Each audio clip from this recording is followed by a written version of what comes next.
I'm on. Woohoo, congratulations. How are you? I thought I had it in my calendar, so I got to my calendar. I was about to click it and I didn't put the link there, so I had to go through emails and search for it, and I got all antsy. Oh, I'm so sorry. You know, send me an email and I could forward it to you real quick. No, you sent it to me. I just assumed I put it in my calendar, but not a problem. Do you want to try and share your screen just to see how it goes? I swear you never age. Oh my goodness. You know, I think Zoom actually does something. Well, I'm looking at myself too, so it's not something for you and not for me. Just saying. Like I'm actually not able to share for some reason. Okay, let me just see. Try it now. All right. There we go.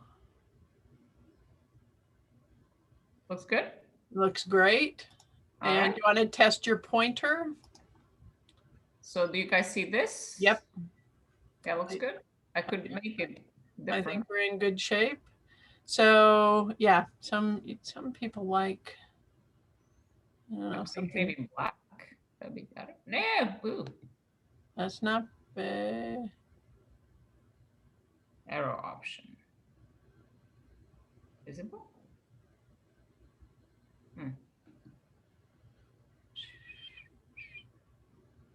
What is the pen? Isn't there like a laser thing? I thought there was. Yeah, I'm watching your screen. Okay. Actually, my screen pointer options. That's all I see. That is all I see too. This is pen, which will not work. That is weird.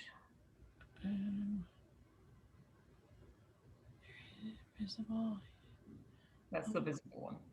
I mean, it's visible. I can see it. It's just weird that it's, usually you can get that little flashy red thing. Right, I agree. I just don't know how. Me neither. Let me just see if I can see anywhere.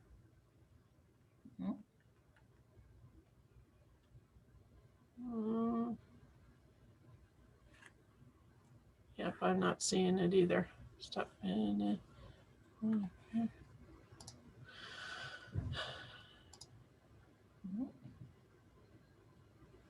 Nope, I don't see.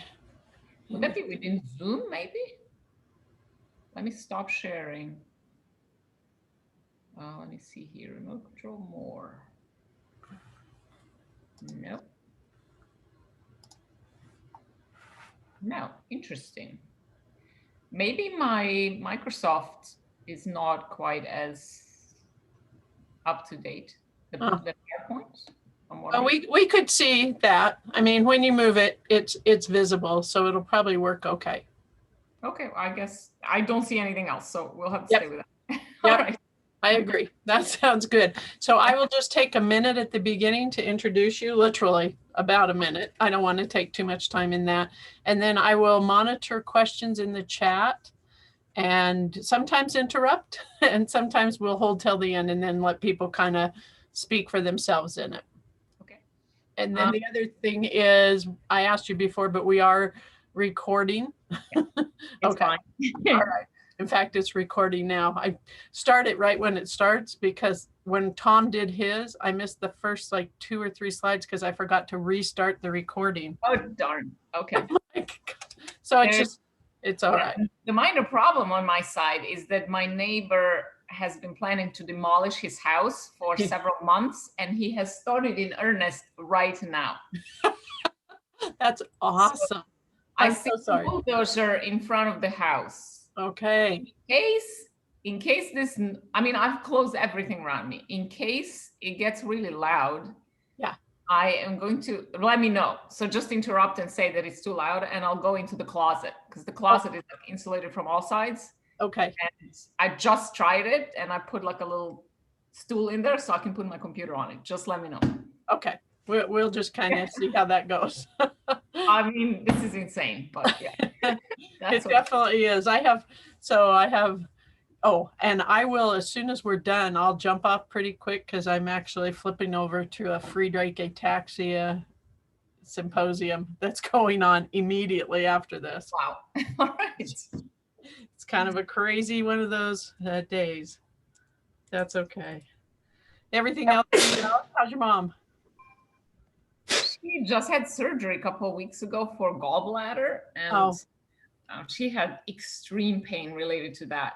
I had my gallbladder out several years ago. It hurts. Yeah, she ended up in the ER maybe 3-4 weeks ago. Yeah. Because she had pain all night, so they at least did that surgery. Okay. Then they saw that she had kidney cancer, but they did biopsy, but it's the good kind related to, based on the biomarkers, which grow slowly. So we only have to monitor it every, few months or a year. I don't know what that ever means exactly. Exactly. Okay. But things have started and it's never ending. She's 80 now. Yes. Yes. Hi, everybody else joining. Hi. Welcome. Welcome. Hi, Laura. Hi, Diane. How are you? I'm fine. And you? I'm well, thank you. Great. You don't know age either. You know what? Maybe the secret, sorry, you guys, is I should dye my hair. It's the Mediterranean diet. Maybe that's it. I don't know. Oh well, maybe the sun is bleaching my hair too much time up in the mountains or something. So I actually wanted to mention something. Cindy Roy, who is the hematology director at NDK, and Shilpa Hatangadi have contacted me about diversity in the iron field. They've contacted us. Good. Okay, so I just wanted to mention. Yeah, we actually posted onto the CIHD website right at the very bottom Cindy's contact information and sort of her email. And I was, the challenge is, I agree, it's a problem, and I don't know actively how to recruit it better. I'm welcome to ideas. Any ideas would be great. If you know of anybody who needs some help in that arena, there's lots of sort of startup funding opportunities that are available for people through the CIHD or through the CCEHs. In fact, it's due in 2 days, but hopefully people are aware of that kind of thing and I sent a note to the board of directors at BioIron. Great. And we are also, I contacted Heather Weiser at Weiser. Yeah.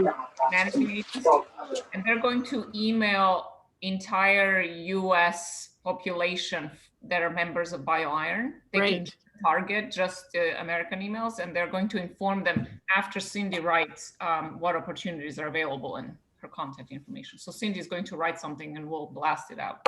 That's wonderful. That's really, we need to fill that better, much better, and make more opportunity. Yeah. Welcome everyone. We've got just a couple more minutes and then we'll start. I kind of let everybody just yap right now if they want to, and then I'll mute everybody. Hi, Ella. Hi, I haven't seen you forever. I know, I'm getting old. So trying to hide. We know you're getting old. You're dancing usually at Ash party and Friday night. I guess we'll have to make a virtual one this year. Oh, that's too bad. Yes. Well, I'm certainly glad we postponed BioIron from 21 to 22. I'm not sure. Not sure. 21 would have been awesome. Yeah. Cross our fingers, we'll get to do this in 2022. Me too. I was just thinking that the other day. I'm feeling kind of uneasy about 22 as well. Everybody who's from the United States, vote. That's true. Hello, everyone. I appear for 1 second. Good morning, Francesca. How are you? Good. Look at your kitty. Yeah, he's participating as well. Good. Nice. Ella is very eager to learn about iron. Make sure Make sure he asks questions. It's Yes. relevant. Yeah. I have for sure to mute because he might be like making some noise during your presentation. I was just telling Diane, my next door neighbor started demolishing his house right now. So in case the noise becomes unbearable, I will move into my closet. I apologize to everybody. Diane will let me know if it's too loud. I will. I certainly will. I'm going to, at this point, mute everybody. And then, let me see, where the heck is my blah. And yeah, I'm not sure why it's not mute.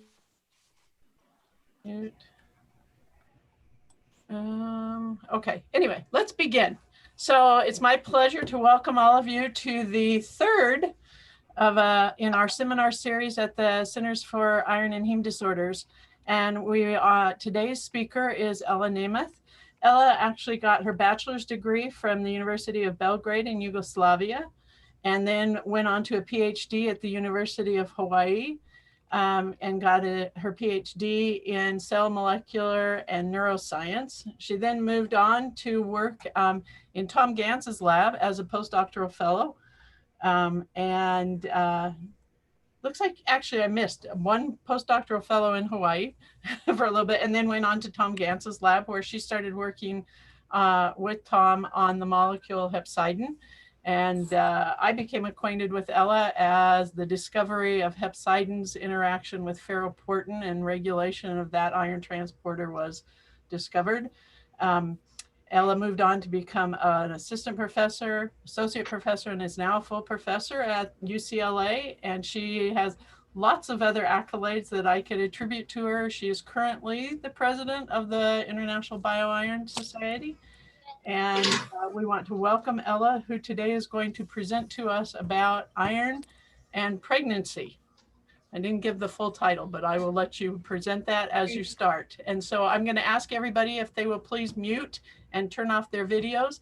Second piece is, if you have questions, please post them in the chat, and I will moderate asking those questions and intervene during Ella's talk if it seems appropriate at the time. Thank you. Boy, you're really making progress here. So It's working. So it didn't take long. They'll just find you somebody who notarizes. And if people can please mute themselves, that would be very helpful.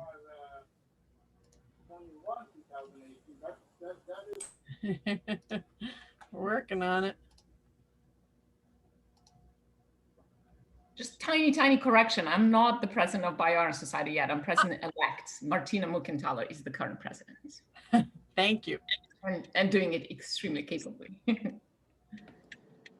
All right, well, thank you very much for the invitation, and thank you everybody for showing up. I'm going to talk about iron pathobiology in pregnancy, which is a direction we have recently started in the lab. And for those of you who are also aware that I'm giving a talk on Thursday for East to West Iron Club, I'm not going to give the same talk. It's going to be entirely different. So if you'd like to join us for the East to West Iron Club on Thursday and Friday, please do so. I would like to first give credit to people who have done the work, most of the work that I'm showing today. And these are Veena Sankhe and Alison Fisher. Veena was a postdoctoral fellow in our lab for several years, and she is now actually becoming an assistant professor at UCLA and is awaiting her KO1 award. And Alison was a graduate student, and she just graduated 2 months ago and has gotten a postdoctoral fellowship at Massachusetts General Hospital. So they have done a superb job on the projects. So I will start broadly about the role of iron in pregnancy. And we know that iron is required for practically every aspect of healthy pregnancy. It's required for normal placental and fetal development, and also for maternal health. And the way we know that is that severe iron deficiency is detrimental to both the mother and the fetus. For example, if we look at mouse mutants, where iron transporters are mutated, we know that this impaired iron transfer across placenta does result in embryonic death in mice.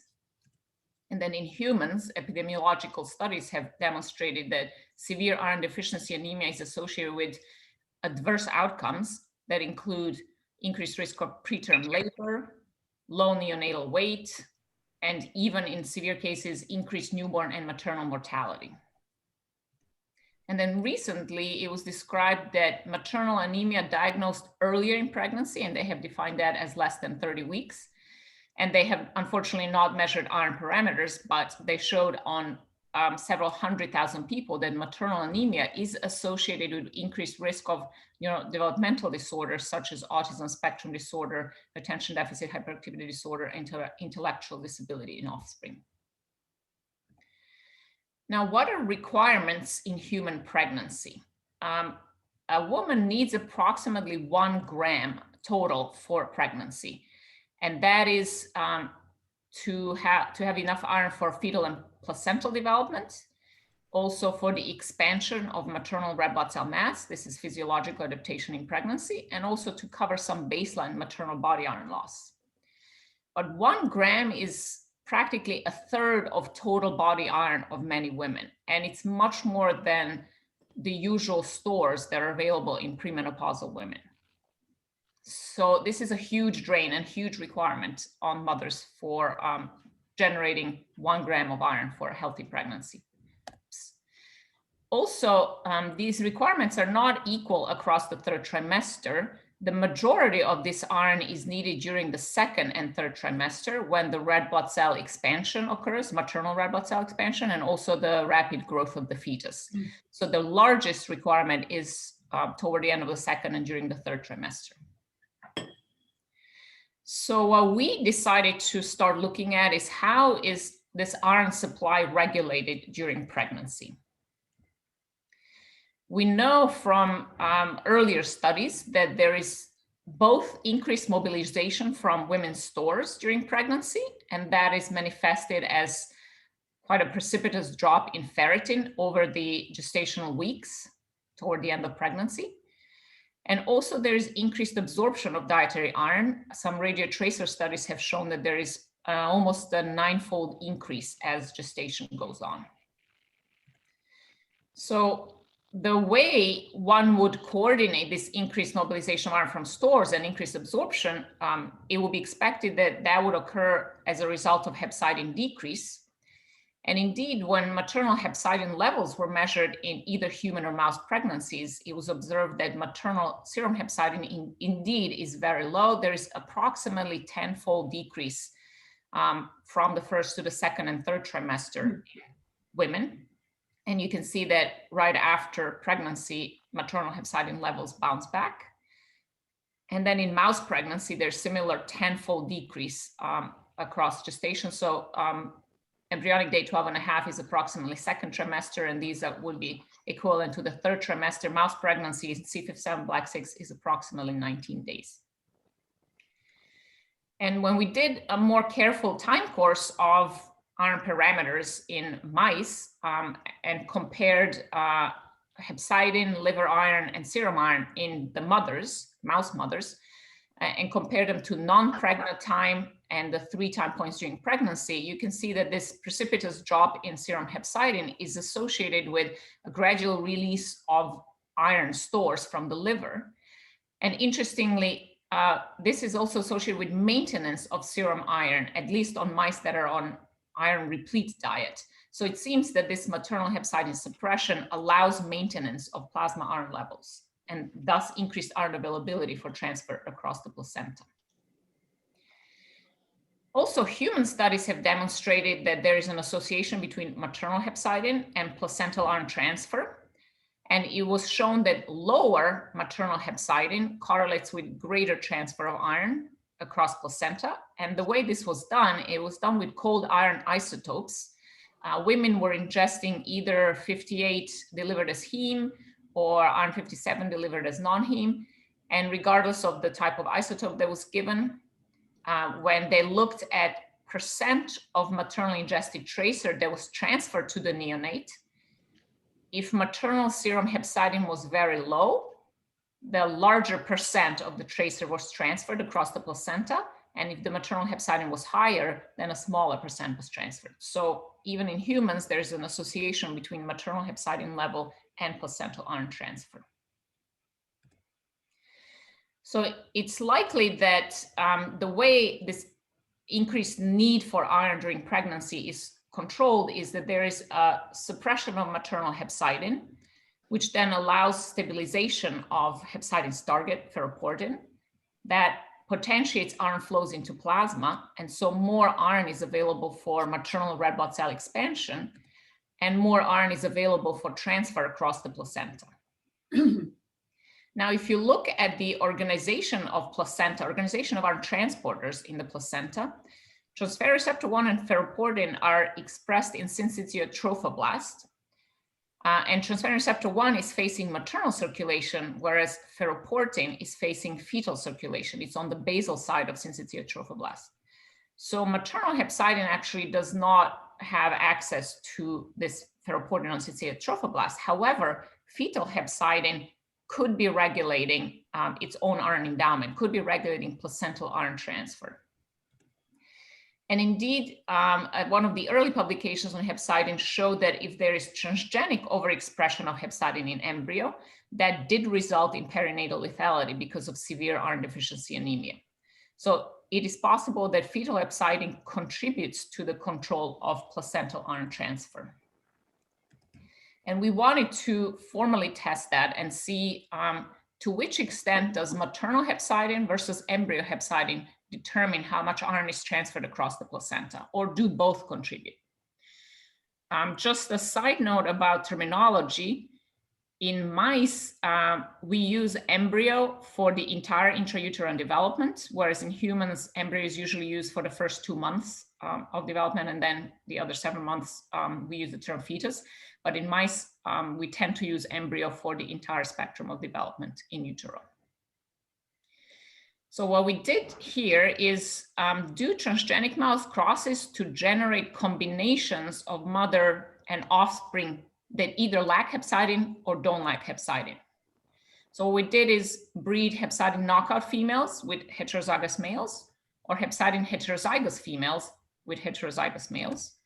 So what we get as offspring is we either get a mother that lacks hepcidin but would have embryos that lack or don't lack hepcidin, or we would have a mother that does express hepcidin and then would have all different genotypes of hepcidin in embryos.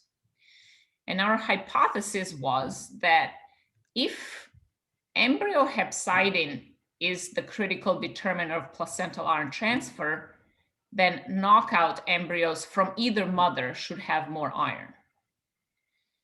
But if maternal hepcidin is the critical determinant, then embryos from the knockout female will have higher iron regardless of their genotype. Or we could have seen a combination of these two. And what turned out to be the case was actually this that I'm showing on the screen, that it was the maternal hepcidin that determined the iron, how much iron was transferred across the placenta. So here I'm showing you embryo liver iron measurement, placental iron measurement, and also transferrin receptor 1 protein as a reflection of placental iron loading. This was all at E18.5, so at the end of pregnancy. And in black symbols are liver iron concentrations from any embryos from heterozygous mothers. And then in red are liver iron from embryos from the knockout mothers. And the same thing for placental iron or placental TFR1. And you can see that only maternal genotype showed highly statistically significant difference, meaning embryo liver iron from knockout mothers was higher than embryo liver iron from het mothers. And there was no difference in individual genotypes between wild-type heterozygous or knockout pups from any of the mothers. So pup genotype did not have any influence. And that was true for embryo liver iron, for placental iron, and also for measurement of transferrin receptor 1 as a reflection of placental iron load. So based on this, we concluded that in normal physiological pregnancies, it is the maternal hepcidin level and not embryo hepcidin level that influences embryo iron endowment. But we were wondering why embryo hepcidin did not affect embryo iron endowment. So when we looked at liver hepcidin mRNA and compared non-pregnant females to pregnant females at E18.5 to embryos at E18.5, you can see that embryo hepcidin mRNA is even lower than the very low level of hepcidin in the mothers. So we surmised that embryo hepcidin is so low that it is not really functionally relevant for regulating placental iron transfer. And this seems to be the case even under iron loading condition. And the reason I'm saying that is if you look at our conditions, these heterozygous pups from knockout mothers were loaded and were expressing hepcidin, yet there was not sufficient, hepcidin was not sufficiently induced to make a difference in embryo iron loading. So embryo hepcidin under normal conditions, physiological conditions, doesn't seem to be functionally relevant to control its iron endowment. We were then wondering whether under certain conditions, such as inflammation, which is a known potent regulator of hepcidin, whether fetal hepcidin can still regulate its own iron homeostasis. And we started looking at inflamed pregnancies. And first we modeled this in mice. We took wild type C57 black 6 dams, injected them with LPS, but we did subcutaneous injection, not intraperitoneal injection. This was subcutaneous in interscapular region to cause systemic maternal inflammation. The injection was done at approximately 80% of gestation, and then we measured embryo parameters within 6 to 24 hours. And if we look at embryo hepcidin, either liver mRNA, serum hepcidin, or amniotic fluid hepcidin, you can see that there is a transient increase in liver mRNA in hepcidin. This was already gone by 24 hours, but serum embryo hepcidin still persisted and was elevated at 24 hours. And we could also detect embryo hepcidin in amniotic fluid, indicating that fetal hepcidin is excreted into amniotic fluid. And when we looked at serum iron and amniotic fluid iron, we saw that hypopheremia developed in association with this increased fetal serum hepcidin. Thus, it appears that fetal hepcidin can still regulate its own iron homeostasis, but interestingly, amniotic fluid iron was stable. There was no effect on amniotic fluid iron, and in general, levels of iron in amniotic fluid were very low. We went on to look at inflammatory model in monkeys. So these were rhesus macaques. And then approximately at the same time, around 80% of gestation, they were injected not into the mother. So this was not systemic maternal inflammation. This was intraamniotic injection of either LPS or ureaplasma, which is a bacterium that is a common cause of intraamniotic infections. And then delivery was performed at 16 hours or 3 days after these stimuli. And it turns out that ureaplasma infection was actually not inflammatory at all. And we only found that cord blood IL-6, indicating fetal inflammation, was increased after LPS administration. And then cord blood hepcidin and amniotic fluid hepcidin were again increased only in the inflamed group, so in the LPS group, but not in the ureaplasma group. And appropriately, or as would be expected, we saw hypopheremia in the fetus only with LPS administration and not with ureaplasma. And then interestingly, exactly the same as in mice, there was no effect on amniotic fluid iron, and this amniotic fluid iron was very low. And finally, we also obtained some human samples to look at fetal hepcidin regulation during inflammation. And these were cord blood samples from preterm fetuses. They were all before 34 weeks of gestation. And we had pregnancies that were exposed or were not exposed to intraamniotic infection and inflammation. And again, when we looked at cord blood IL-6, the inflamed group, the one that was exposed to intraamniotic infection inflammation, they had increased IL-6, as would be expected. Cord blood hepcidin was increased in that group, and this was associated with hypopheremia in fetal circulation. We did not have amniotic fluid from this group, but we did obtain amniotic fluid from a separate set of pregnancies. And just to make it short, there were two groups that were inflamed and there were two groups that were not inflamed. And if you look at amniotic fluid hepcidin, just like we saw in the animal models, amniotic fluid hepcidin was increased in inflamed pregnancies compared to non-inflamed pregnancies. But amniotic fluid iron was again low, and it was the same in all of the groups. So amniotic fluid iron is not regulated. So what we can summarize so far about the role of fetal hepcidin during pregnancy is that in normal pregnancy, fetal hepcidin is very low, and it does not regulate fetal iron endowment. But that during inflammation, fetal hepcidin can increase. It certainly increases in fetal circulation, and it's also excreted into amniotic fluid. And that this increased fetal hepcidin causes hypothermia in fetal blood, but interestingly, there was no effect on amniotic fluid. So amniotic fluid in all of the species that we examined was relatively low, and it was stable. The fetal iron, this likely, the reason amniotic fluid didn't change is that fetal iron is not actively exported into amniotic fluid, and this export is not regulated. But this increase in fetal hepcidin and hypothermia in circulation seems to be highly conserved across the species that we looked at. And we're hypothesizing that this could play a protective role during fetal exposure to infection. We have, however, not formally yet examined fetal susceptibility to infection by comparing hepcidin knockout fetuses to wild-type fetuses. Ella, there's a question in the chat, which is, are the hematocrits of the fetus low when there's increased fetal hepcidin? We have only looked at very acute conditions. We have not looked at chronic, and this will be for animal models. And for human models, I did not have that data. It was not looked at. Thank you. So then we went on to understand how critical this maternal hepcidin suppression is during pregnancy. So we know that hepcidin is suppressed at least tenfold, but we were wondering if it can still be regulated by inflammation. So we examined response to inflammation in non-pregnant or pregnant females injected with LPS. And then when we looked at maternal serum hepcidin after 24, or actually serum hepcidin in either non-pregnant or pregnant females, we saw that there was a potent increase in hepcidin, serum hepcidin in either group. So pregnant females very readily increased their hepcidin to exactly the same levels as non-pregnant females. And this, as would be expected, was associated with hypothermia, and this was particularly prominent in pregnant females. It was severe hypothermia.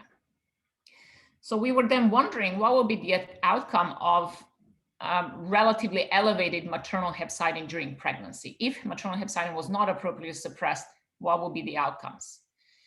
And in order to avoid complications from inflammation, which would also have effects on pregnancy independent of iron, we decided to use a model of pure hepcidin excess by administering hepcidin mimetics, either into pregnant dams, and we did it either during the second and third trimester.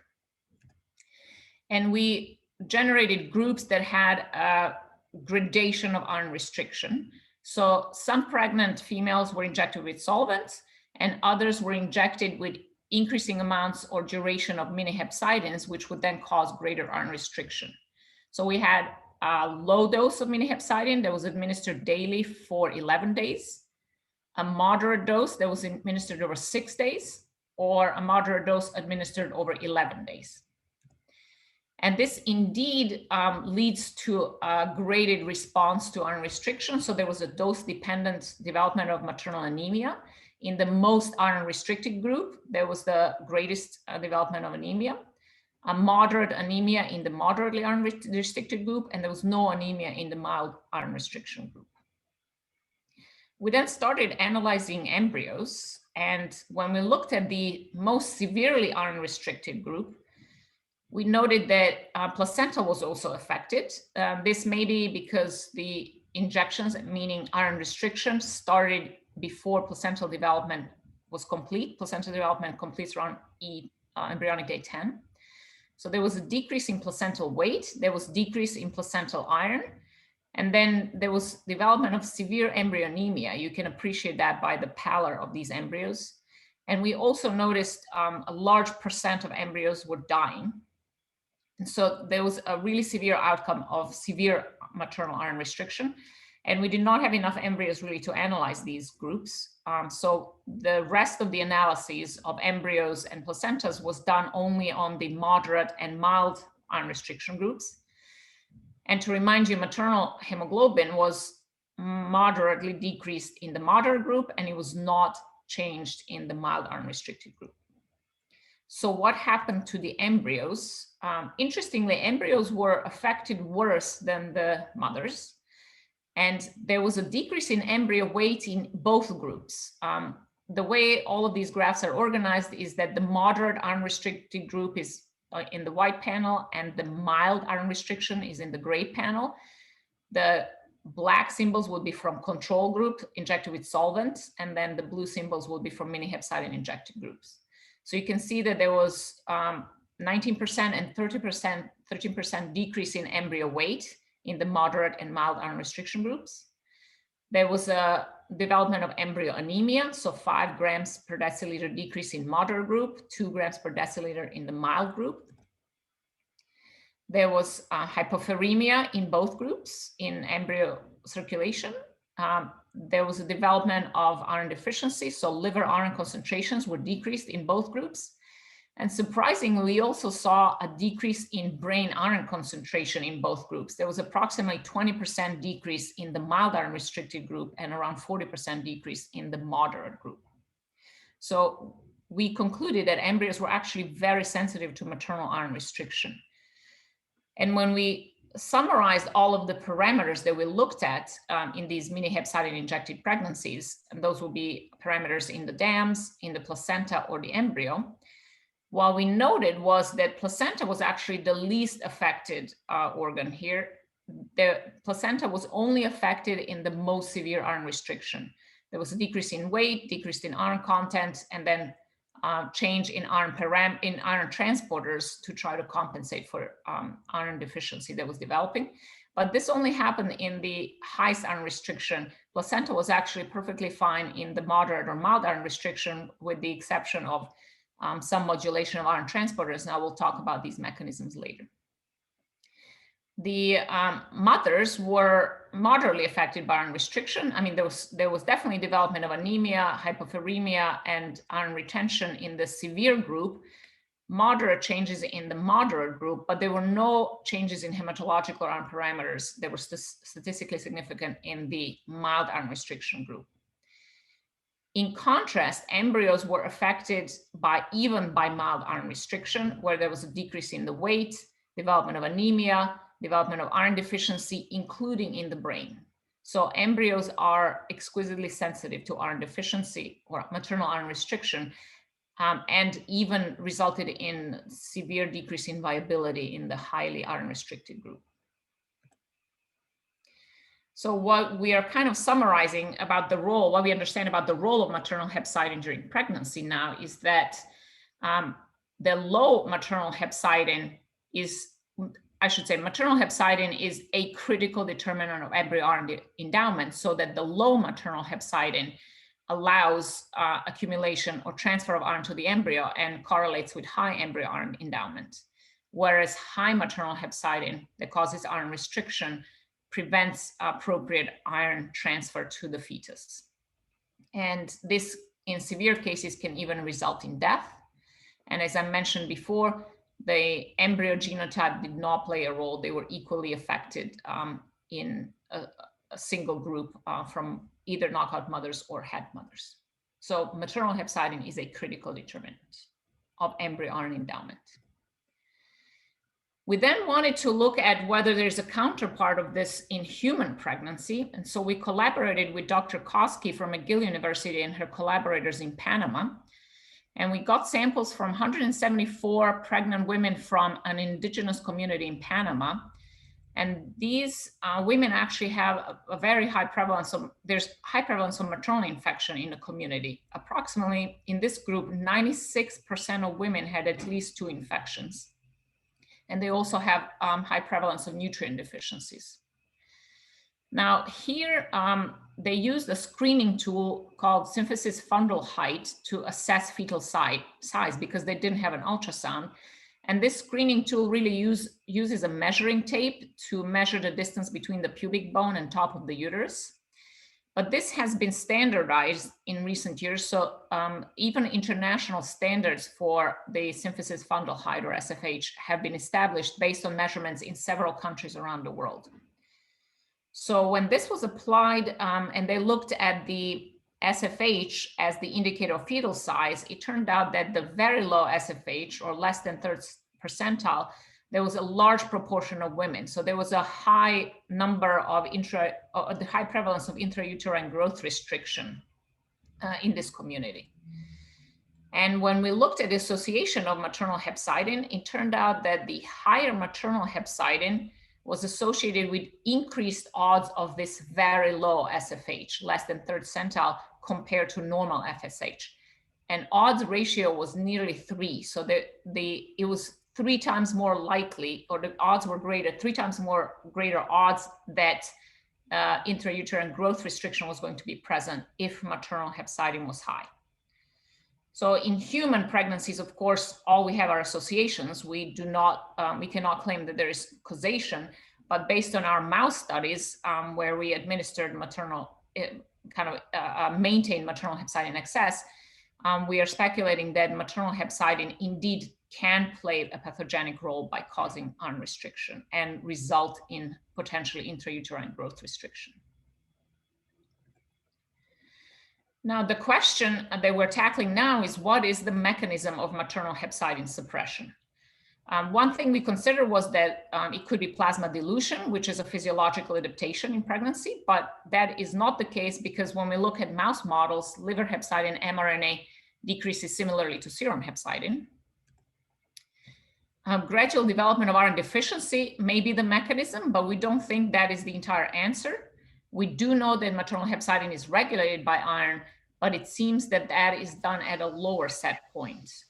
And I'm basing this on our collaboration with our Chinese colleagues, where we looked at correlation between hepcidin and ferritin, serum hepcidin and serum ferritin in pregnant women, either in 1st trimester or 2nd trimester. So here's a correlation in the 1st trimester, here's correlation in 2nd trimester. There's a correlation between hepcidin and ferritin in both groups, but the slope intercept is lower. So it suggests at approximately 10-fold, and it suggests that maternal hepcidin is regulated by iron, but indeed at a lower set point. So we then started considering that there could be a pregnancy-specific suppressor of hepcidin, and we immediately tested whether it could be erythroferone. That was not the case. Erythroferone knockout mice suppress maternal hepcidin normally. We also considered prolactin and placental lactogens, which are secreted by the placenta, but that was not the mechanism either. When we knocked out prolactin receptor in maternal liver, maternal hepcidin was still suppressed normally. So those were all blind alleles. We then started looking at possibility of it being a placenta-derived factor, and we used supernatants from isolated primary human trophoblasts, and we treated hepatocytes or hepatitis B cells with these supernatants. And we were really impressed that there was this profound suppression of hepcidin mRNA by supernatants from human trophoblasts. Each of the T numbers represents a different placenta, and we did either undiluted supernatants or partially diluted supernatants, and you can see that there is kind of a dose-dependent suppression of hepcidin, and it was profound. And when we looked at Hep3Bs, we saw that there was a suppression of hepcidin nearly 5-fold already within 6 hours. So Veena Sankhe is currently looking at trying to identify this factor and look at the pathways involved, but we do not know what it is yet. So to summarize, our current understanding of the role of maternal hepcidin during pregnancy is that we have shown that maternal hepcidin suppression is a critical determinant of embryo iron endowment. The mechanism of suppression remains to be determined. This placental derived factor could be a mechanism for maternal hepcidin suppression. But during pregnancy, inflammation is still able to induce maternal hepcidin, and the consequent iron restriction seems to be particularly detrimental to fetal iron homeostasis. And for the last part of my talk, I'm going to talk about the studies where we started looking at the effect of maternal iron status on placental and embryo iron homeostasis and the regulatory mechanisms involved in this. And of course, we started focusing on that because iron disorders are quite common in pregnancy, particularly iron deficiency or anemia.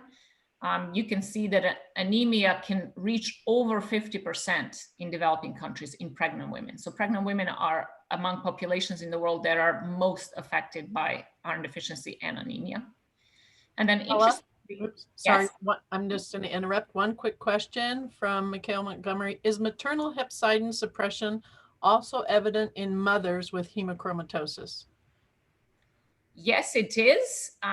It has not been systematically studied, but I have seen anecdotal reports that it is. And interestingly, in those very few patients that I saw, serum iron was very high. So it seems that there is this profound suppression of hepcidin during pregnancy is maintained there, but really results in very high iron levels, which we are not sure whether they have any pathogenic consequences. One other question. What does EPO do during pregnancy, and is it synthesized in the placenta? Erythropoietin is definitely increased during pregnancy in the mother. It is not a huge increase. It's maybe 2, 3, 4-fold.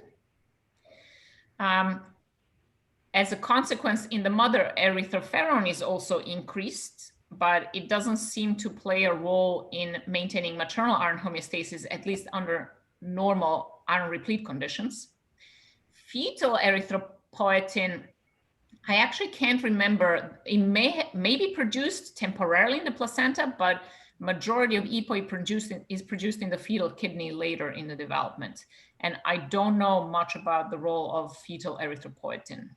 2 more questions popping up, and I'll ask them now. Can hepcidin cross the placenta? And if so, under what circumstances? We are assuming it cannot. We have not formally tested full-length hepcidin, but we tested mini hepcidins. And it's a little bit tricky how to determine whether mini hepcidin is there. It's quite prohibitively expensive to try to develop mass spec assay to detect it in fetal circulation. So what we did is we used the bioactivity assay, where we inject mothers with mini hepcidins, and then we take either maternal serum or fetal serum and look at the activity, whether there's any hepcidin activity on either side. And we can detect profound activity, obvious hepcidin activity in maternal serum after injection, but we're not able to detect any activity in the fetal serum after injection. And we have looked acutely after several hours or 24 hours. And we have also looked in these mini hepcidin injected pregnancies after prolonged administration. Okay, one other question from Jody Babbitt. Do sex hormones have any role in hepcidin regulation during pregnancy? There have been reports that both estrogen and testosterone regulate hepcidin. We looked in vitro in primary hepatocytes at regulation of hepcidin by estrogen or testosterone. We did not see this in vitro. We also looked at non-pregnant females that had subcutaneous pumps, LZ pumps that were secreted estrogen and progesterone. We also didn't see regulation of hepcidin or iron, but we have never formally tested this during pregnancy in mice. And we were intending actually to use estrogen receptor alpha knockout in the liver to check whether this plays a role. Okay, thanks. Mm-hmm. So, as I said, the iron disorders are common, and really most of the focus on studies has been on the effect of iron deficiency anemia in pregnancy, and very few studies on the effect of high maternal iron levels. And by the way, that's much less common. So we started to model this in mice, and we developed 3 groups. One would be the control group, the iron replete mice maintained on standard diet. Then iron deficiency was achieved by putting females on low iron diet 2 weeks prior to pregnancy and then throughout pregnancy. Interestingly, almost identical results were obtained when we put female mice on iron deficient diet immediately before pregnancy, rather than this introduction of 2 weeks. And then we modeled iron overload by injecting iron dextran, 20 milligrams at mating. I should mention that we also did dietary iron loading, which I'm not showing in this talk. And I will talk about that on Thursday. And that actually has somewhat different profile than injection of parenteral iron. There seems to be more iron loading of embryo and placenta when mothers were exposed to dietary iron than when mothers were exposed to parenteral iron. But anyway, these were the groups I'm showing right now. We looked at maternal liver iron and maternal serum iron to confirm iron loading or iron deficiency. And each of the graphs shows non-pregnant females and then pregnant females from E12.5 to E18.5. You can see that in comparison to the control group, we did make mice more iron deficient or more iron loaded.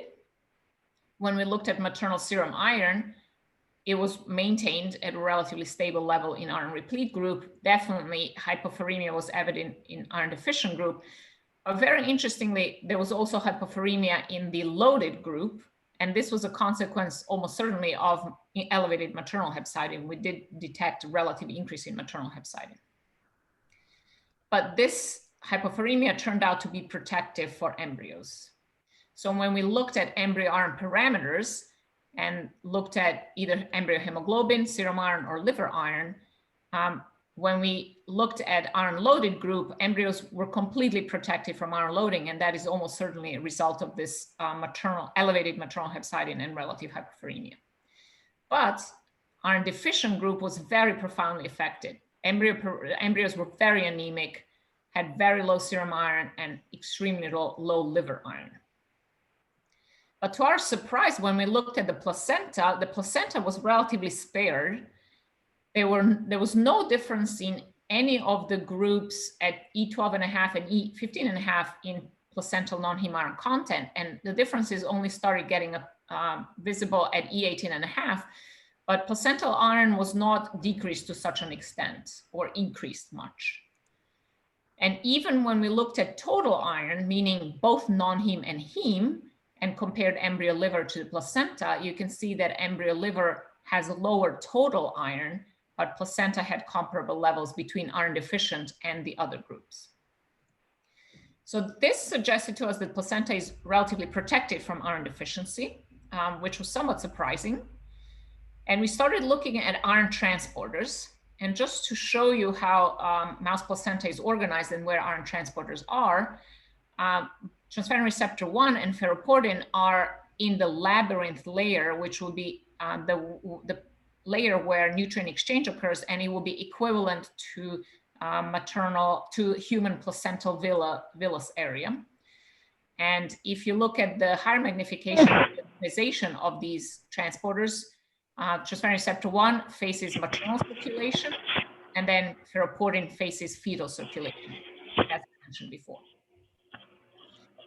Just to briefly summarize what we understand about placental or don't understand about placental iron transport, we think that maternal holotransferrin is the source of iron during pregnancy.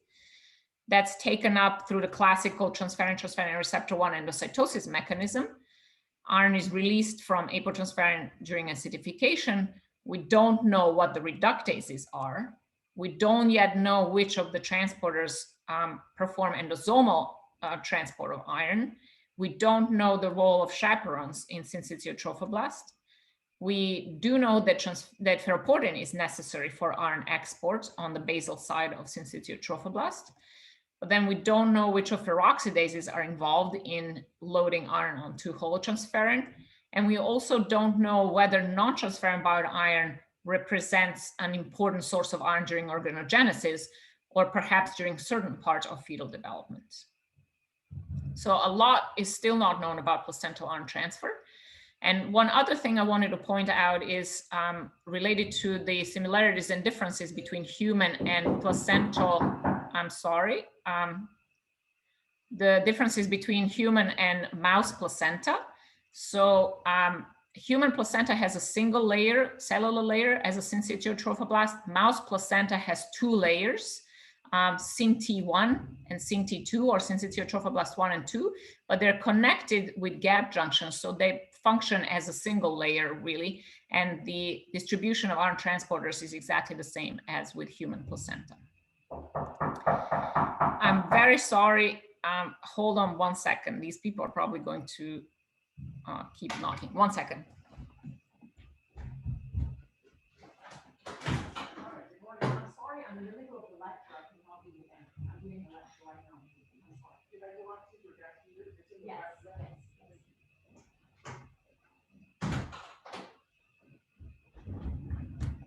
I'm very, very sorry about that. So when we looked at placental iron transporters, transferrin receptor 1, Western only shows E18.5, but the graph shows quantification at E12.5, 15.5, and 18.5. You can see, as expected in iron deficient pregnancies, transferrin receptor was somewhat elevated. But what was really surprising is that ferroportin was profoundly suppressed at each time point, 12.5, 15.5, and 18.5, particularly 18.5 in iron deficient pregnancy. And this is counterintuitive because during iron deficient pregnancies, suppression of ferroportin would further decrease iron delivery to the embryo. Apart from just measuring the placental iron transporters, we also devised this index, which we named placental iron deficiency index, which is a ratio of ferroportin and transferrin receptor 1.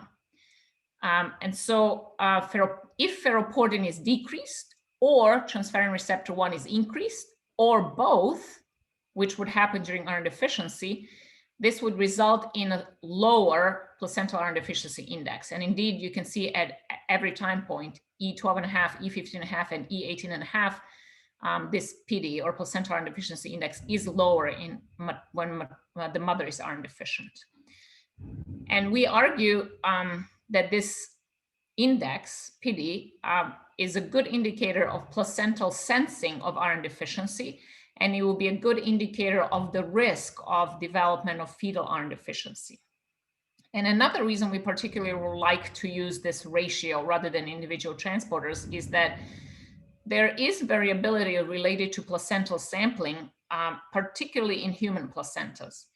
And depending on where the tissue is collected, as you saw in mouse placentas, not every part of the placenta expresses the transporters. And so in human placenta, there is a risk of collecting a portion of the placenta that doesn't express the transporter. And if a single transporter is measured, one could erroneously interpret that as low expression rather than a problem with sampling. So a ratio would minimize this variability related to sampling.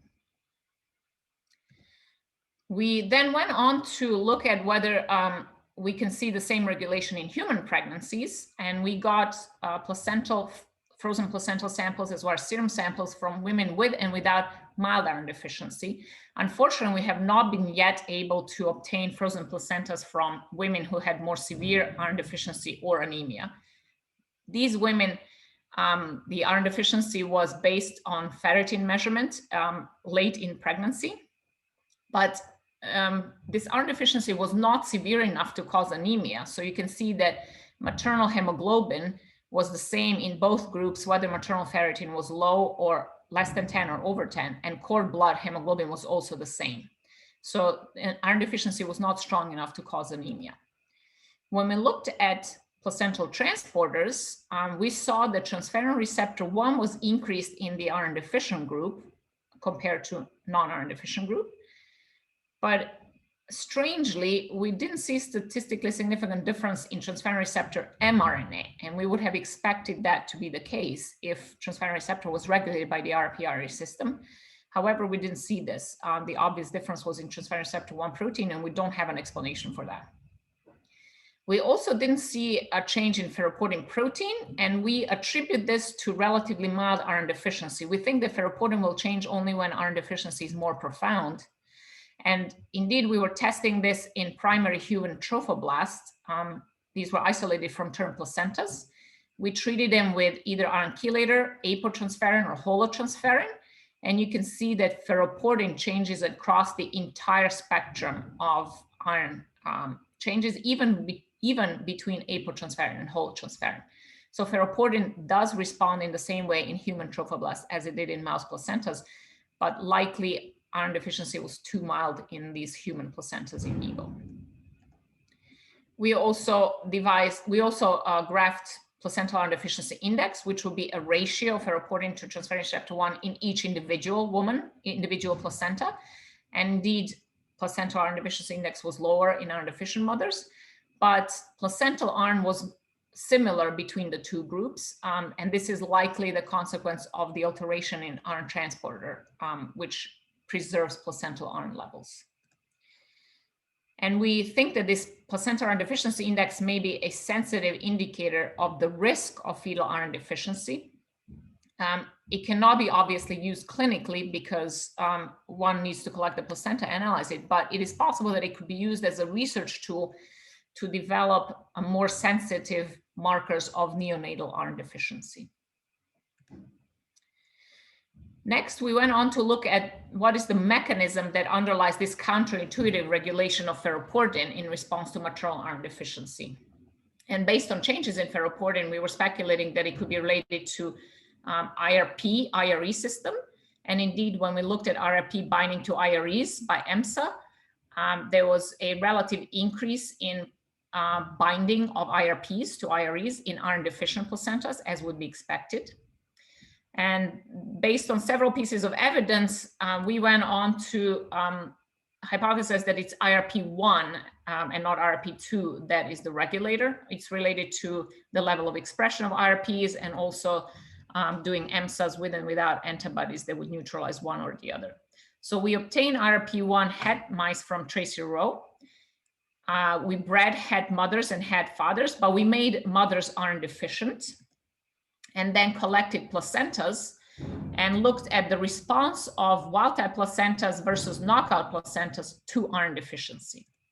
And as a reminder, in wild-type placentas, there is a decrease in ferroportin compared to iron replete. And this will be the same group. This will be the wild-type group with iron deficiency. And you can see that this ferroportin suppression was actually absent in the knockout mice, indicating that IRP1 indeed is the mediator of ferroportin response to maternal iron deficiency. What was interesting, intriguing, was that these wild-type pups actually had reduced viability. We had approximately half the number of wild types compared to knockouts, which would suggest that this decrease in ferroportin and resulting iron deficiency may be detrimental to the fetus. So it is indeed a surprising counterintuitive response of the placenta, and we named it a selfish placenta response. And we were wondering whether there is an evolutionary benefit of a selfish placenta. And what we were speculating is that we know that placenta is highly metabolically active tissue because it transports nutrients, it has really high synthetic rate, transports fetal metabolic waste. And we know that mitochondrial respiration is the predominant form of energy production in trophoblasts. And we know that iron is an essential component of electron transport chain. So we were hypothesizing that trophoblast iron deficiency could compromise mitochondrial function and thus other transport activities and synthetic activities of the placenta. But it is very difficult to make placentas iron deficient in vivo because of the compensatory changes in iron transporters. So we took primary human trophoblasts, again, from term placentas, and we treated them with different forms of iron. Iron deficiency was caused by iron chelator. We used apotransferrin as a control and then holotransferrin to load them. Just to point out that because of the compensatory changes in iron transporters, we don't see differences in trophoblast iron levels between apotransferrin and holotransferrin. We do see transporter changes, but not iron changes in trophoblast. We can only make trophoblast iron deficient if we apply the chelator. And when we looked at mitochondrial respiration using seahorse assay, you can see that DFO, the iron deficient group in blue, was different from the others. And quantification showed that the every part of mitochondrial bioenergetics was affected. Basal respiration, ATP linked, maximal, and spare capacity. It was lower in the DFO group for all of these parameters. So we hypothesized that this selfish placenta response to maternal iron deficiency has evolved to protect the high metabolic activity of the placenta, and that evolutionarily it may be better to make fetus iron deficient, but still receive all of the other nutrients that it needs. So the summary of the last part is what we have learned about the effect of maternal iron status on the regulation of placental and embryo iron is that, interestingly, embryos are protected from at least parental maternal iron loading, but then maternal iron deficiency has a particularly detrimental effect on the embryo compared to placenta. And the placenta regulates its own iron transporters to maintain its iron homeostasis. With more severe iron deficiency, there's a decrease in placental ferroportin, which is counterintuitive and further limits iron transport to the fetus, which we termed selfish placenta. And this is RP1 dependent mechanism. But we think that evolutionary relevance for that is that trophoblasts are highly sensitive to iron deficiency because iron deficiency compromises their mitochondrial respiration. And so if they were iron deficient, that would perturb all of the placental functions. And therefore, although the selfish retention of iron would exacerbate fetal iron deficiency, it would preserve other placental functions, thus indirectly benefiting the fetus. I'm just going to show you one slide. I'm not going to talk about this project today, but this is what I'm going to talk about on Thursday, where we started looking at the effect of maternal iron excess during pregnancy. We found that there was exquisite adverse synergy between iron excess and inflammation in pregnancy. We had different models of iron loading, dietary iron loading, or hepcidin knockouts. We injected mothers with LPS at different time points. I'm going to show you the 18.5 and then evaluated outcomes. In comparison to normal control pregnancies, iron-loaded pregnancies did not really have any adverse outcomes. LPS injection did not cause any embryo malformations, only preterm birth occasionally.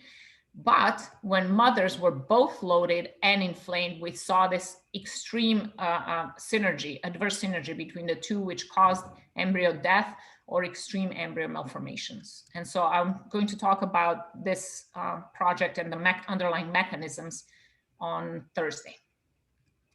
So just wanted to acknowledge people at the UCLA Center for Iron Disorders, our collaborators on these projects, and the funding from NIH.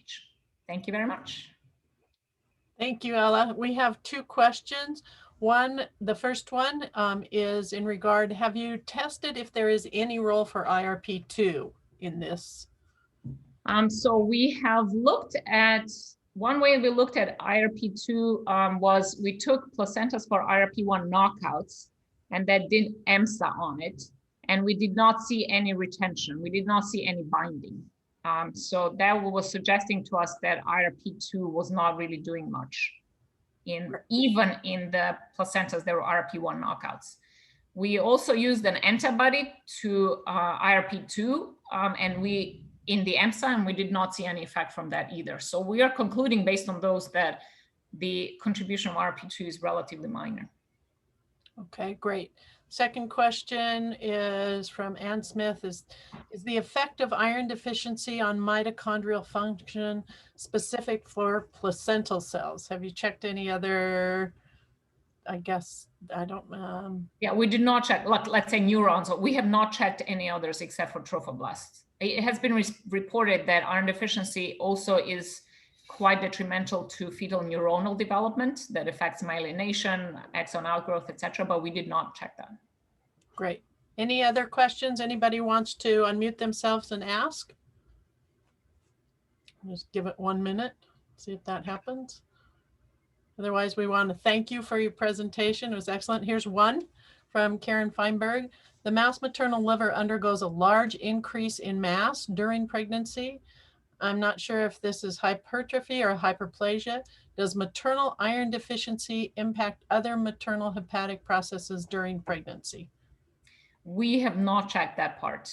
I completely agree about the increase in maternal liver. I remember there was a report about differences in regeneration of maternal liver during pregnancy, that is completely different than when females are not pregnant, but we did not look at any other processes in the mother. Great, thank you.